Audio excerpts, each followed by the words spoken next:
आप सभी को नमस्कार। मैं क्लेरिफाई से प्रीति रजक और आज हम बात करने वाले हैं 1857 की क्रांति के बारे में कि जिसे भारत की स्वतंत्रता संग्राम का पहला संग्राम भी माना जाता था। यहीं से भारत के स्वतंत्रता संग्राम की पहली नींव रखी गई थी और यहीं से स्वतंत्रता संग्राम की लड़ाई शुरू हुई थी, जो 1857 क्रांति के नाम से भी जाना जाता है, तथा जहाँ से हर भारतीय ने स्वतंत्र भारत के लिए सपना देखना शुरू कर दिया था। तो आज हम इसी के बारे में बात करेंगे। 1857 की क्रांति ईस्ट इंडिया कंपनी के लिए भारत के विद्रोही द्वारा बहुत बड़ा विद्रोह था, जो 1857 से 1858 तक चला। जो ब्रिटिश ईस्ट इंडिया कंपनी के लिए भारतीय सैनिक काम किया करते थे, उन भारतीय सैनिकों का ब्रिटिश हुकूमतों पर किया गया एक विद्रोह था, जो इन्होंने 1857 क्रांति का रूप धारण कर लिया था। इस विद्रोह की शुरुआत 10 मई 1857 को ईस्ट इंडिया कंपनी के सिपाही, जो भारतीय सैनिक थे, उनके द्वारा शुरू की गई थी, जो दिल्ली से 64 किलोमीटर दूर मेरठ के गैनिसिंग ग्राउंड में शुरू की गई थी और जो उसके बाद भारत के पूरे हिस्सों में फैल गया था और अन्य शहरों में भी फैल गया था। उसके बाद उन सभी इलाकों में ब्रिटिश सत्ता में सैनिक विद्रोह की खतरा पैदा करना शुरू कर दिया और जिनसे उन्हें खतरा उत्पन्न होने लगा, जिसके कारण ब्रिटिश को अपनी सारे रूल्स एंड रेगुलेशन में परिवर्तन करना पड़ा। और उसके बाद 20 जून 1857 को ग्वालियर में सैनिक विद्रोही हारे गए।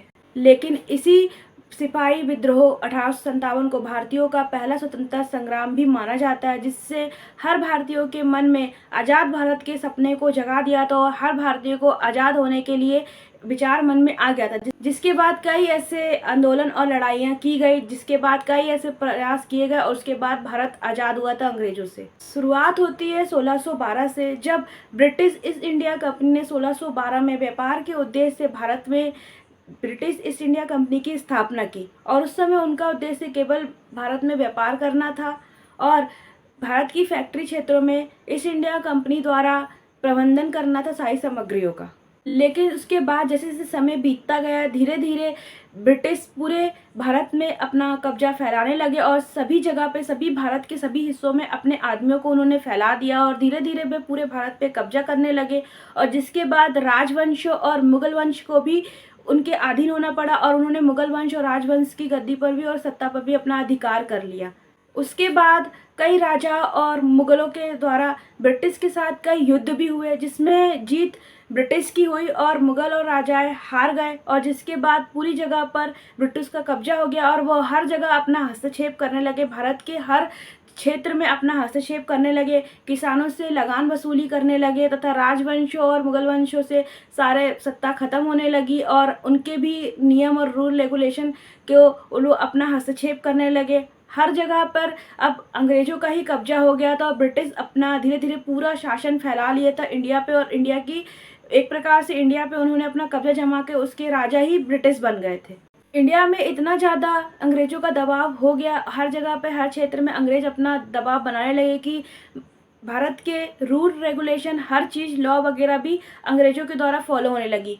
कब क्या होगा और देश में कैसा क्या करना, हर चीज़ में अंग्रेजों का हस्तक्षेप होने लगा और किसी की भी आवाज़ नहीं उठी। जो भी इनके विरुद्ध उठता उस पर वह हरा दिया जाता युद्ध होते और युद्ध में ब्रिटिश इतने ज़्यादा भारत में फैले हुए थे और उनका कब्जा इतना ज़्यादा था कि उनके आगे कोई टिक नहीं पाता था। वैसे तो भारत पर कई बार कई लोगों ने राज किया और कई लोगों ने इसको बचाया, लेकिन उसके बाद अब शुरू हो गया था ब्रिटिश राज। और ब्रिटिश राज आने के बाद ब्रिटिश राज ने भारत में इतने अत्याचार करने शुरू कर दिए और इतनी प्रताड़ना दी और हर तरह से ब्रिटिश राज भारत को प्रताड़ित करता था, हर क्षेत्र में भारत को प्रताड़ित करने लगा, जिससे इनके विद्रोह का करने के कारण शुरू हो गए। और हद तो अब शुरू होती है विद्रोह की। जितने भी भारतीय सैनिक थे उन्हें सभी को ईस्ट इंडिया कंपनी में भर्ती किया गया और ये भारतीय सैनिक अंग्रेजी सैनिक 50,000 सैनिकों से 1857 के पहले 3 लाख भारतीय सैनिकों को ईस्ट इंडिया कंपनी में भर्ती किया गया था, जो अंग्रेजों के मुकाबले बहुत अधिक थे। ब्रिटिश ईस्ट इंडिया कंपनी की सेनाओं को 3 भागों में विभाजित किया गया था, बॉम्बे, मद्रास और बंगाल। इन तीनों सेनाओं में जातिवाद बहुत ज़्यादा था तथा इनमें केवल ब्राह्मण, राजपूत और भूमिहार वाले ही जाति के लोगों को सेना में भर्ती किया जाता था और बाकी के छोटी जात वाले और निम्न जात वालों पर प्रतिबंध लगा हुआ था।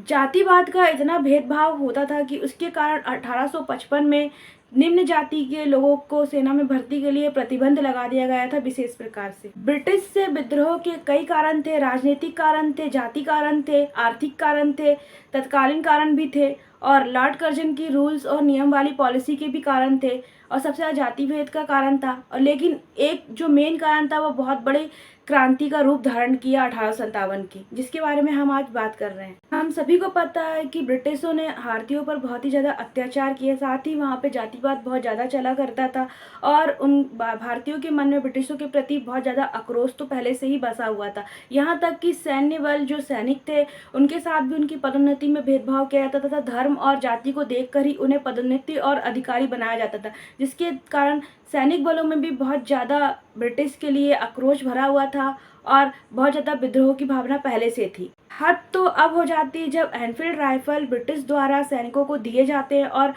इन ब्रिटिश राइफल को देने के बाद सैनिकों के मन में ब्रिटिश के खिलाफ विद्रोह की भावना उत्पन्न हो जाती है। एनफील्ड पैटर्न 1853 राइफल मस्कट के लिए गोला बारूद द्वारा प्रदान की गई थी।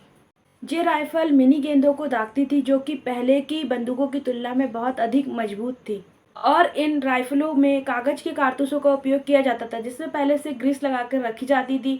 साथ ही इन राइफलों को लोड करने के लिए सिपाहियों को पहले इनके कारतूस को मुंह से काटकर खोलना पड़ता था ताकि इनमें से पाउडर निकल सके। फिर एक अफवाह फैलती है कि कारतूस जो इस राइफल में मुंह से खोले जा रहे हैं वे राइफल को गौमांस की चर्बी और सुअर की चर्बी से बनाया गया है, जिसके बाद पूरे सिपाहियों को ये बात पता चलती है और इसमें हिंदू और मुसलमान सभी धर्म के यहाँ पे सिपाही होते हैं, जो हिंदू और मुस्लिम सभी के लिए अपमानजनक होता है। और साथ ही इसमें से कुछ सिपाही विद्रोह भी करते हैं लेकिन अधिकारी उनकी बातों को नहीं मानते हैं और जिसके कारण ये बात धीरे धीरे पूरे भारत में फैल जाती है और सब सिपाहियों को ताने मारने लगते हैं कि इन्होंने कारतूसों को मुंह से खोलकर अपने धर्म को अपवित्र कर लिया है। साथ ही एक और अफवाह बहुत तेजी से फैलने लगी कि अंग्रेज भारत के धर्म और जातियों की पवित्रता को नष्ट करना चाहते हैं, जिसके कारण वे भारतीय सिपाहियों को मजबूर कर रहे हैं और उन्हें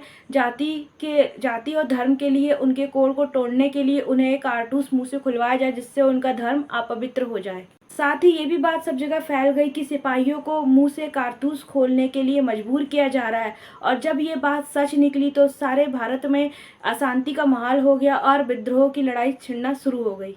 जैसे ही मामला थोड़ा बढ़ने लगा और ब्रिटिश अधिकारियों को ये बात पता चली तो उन्होंने राइफलों के कारतूसों में सुधार करना शुरू किया, लेकिन जब तक वे इनमें सुधार करवाते बहुत देर हो चुकी थी और मामला कोर्ट में चला गया था। जब गवाहों को कोर्ट में बुलाया गया और इन कारतूसों को जलाया गया तो इनमें से सच में जानवरों के मांस की और चर्बी की बदबू आने लगी, जिससे ये सच सामने आ गया कि कारतूस में सुअर और गाय के मांस की चर्बी है। जैसे ही यह सच सामने आया सिपाहियों का आक्रोश ब्रिटिश के लिए बहुत ज़्यादा बढ़ गया और वह बहुत ज़्यादा ब्रिटिश में आक्रोशित हो गए और साथ ही वास्तविक विद्रोह से कई महीने पहले से ही कई घटनाएं हुई और उसके बाद ब्रिटिशों के खिलाफ भारतीय सैनिकों के कई आक्रोश इतना ज़्यादा और तनाव इतना ज़्यादा बढ़ गया था कि यह विद्रोह की शुरुआत होनी शुरू हो गई थी। उसके बाद 26 फरवरी 1857 को 19वीं बंगाल नेटिव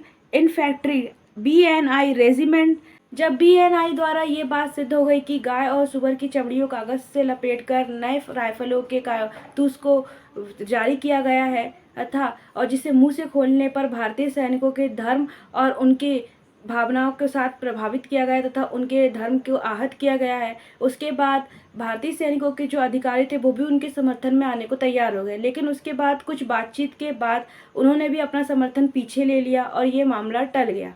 उसके बाद 29 मार्च 1857 को कलकत्ता के परेड मैदान में 34वें IVN द्वारा 29 वर्षीय मंगल पांडे ने अपने ईस्ट इंडिया कंपनी के अधिकारियों की कार्रवाई से नाराज होकर घोषणा की कि वे अपने कमांडो के खिलाफ विद्रोह करेंगे।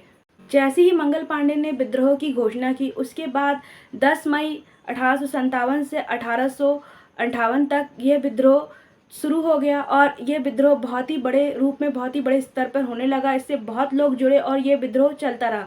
भले ही ग्वालियर में सैनिक द्वारा ये विद्रोह में हारा गए, लेकिन उसके बाद ये विद्रोह रुका नहीं। इसे भारत की स्वतंत्रता संग्राम की पहली नींव और पहली शुरुआत मानी जाती है। अब यहाँ से हर भारतीय के दिल में आज़ाद भारत का सपना जागने लगा और हर भारत के मन में आज़ाद भारत की नींव रह गई थी और सभी आज़ाद होना चाहते थे। तथा क्योंकि अंग्रेज़ों का अत्याचार इसके बाद इतना ज़्यादा बढ़ गया था और भारतीयों पर अंग्रेज़ों की इतनी ज़्यादा क्रूरता होने लगी थी, जिससे हर भारतीय अंग्रेज़ से आज़ाद होना चाहता था। इसके बाद कई बड़े बड़े आंदोलन हुए और कई लोगों ने अपने बलिदान दिए। कई महानायक और कई स्वतंत्र सैलानियों ने इसमें अपना योगदान दिया और देश को आज़ाद कराने में।